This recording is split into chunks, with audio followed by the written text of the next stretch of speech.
السلام علیکم ورحمۃ اللہ وبرکاتہ۔ اللہم الہمنی رشدی واعذنی من شر نفسی۔ ناظرین کرام، اللہ تعالیٰ کی ذات سے امید ہے کہ آپ تمام لوگ خیر و عافیت سے ہوں گے۔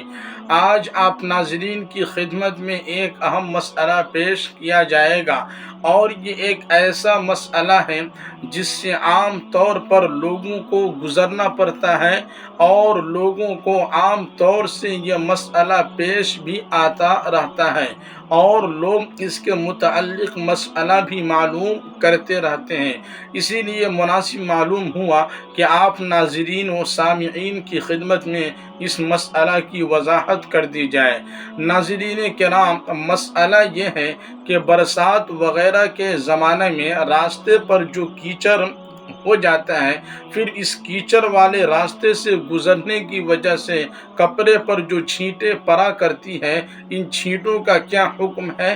کیا ان چھینٹوں کو دھوئے بغیر نماز پڑھنا جائز ہے یا نہیں، یا پھر ان چھینٹوں کا دھونا لازم اور ضروری ہے؟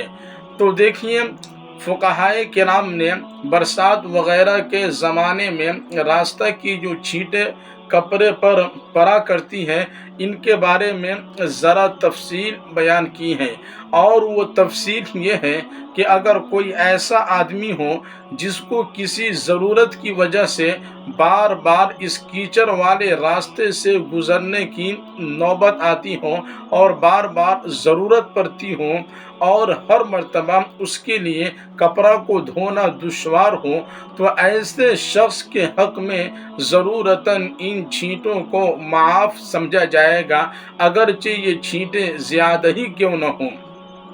لہذا اگر وہ آدمی ان چھینٹوں کے ساتھ اگر ان کپڑوں کو دھوئے بغیر بھی نماز پڑھنا چاہے تو پڑھ سکتا ہے۔ البتہ اگر کوئی ایسا شخص ہو جس کو بار بار اس کیچڑ والے راستے سے گزرنے کی ضرورت نہ پڑتی ہو، نوبت نہ آتی ہو، تو ایسے شخص کے حق میں تھوڑی بہت چھینٹیں تو معاف ہیں۔ البتہ اگر زیادہ چھینٹیں کپڑے پر لگ جائے تو ایسے شخص کے لیے لازم اور ضروری ہے کہ وہ ان کپڑوں کو دھو کر ہی نماز پڑھے۔ بغیر ان کپڑوں کو دھوئے ہوئے نماز پڑھنا ایسے شخص کے لیے جائز اور درست نہیں ہے۔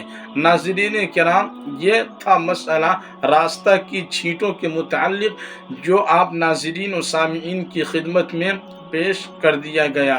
اللہ تعالیٰ سے دعا کریں کہ اللہ تبارک و تعالیٰ ہم امت مسلمہ کو دین کی صحیح سمجھ بوجھ کی توفیق نصیب عطا فرمائے۔ آمین۔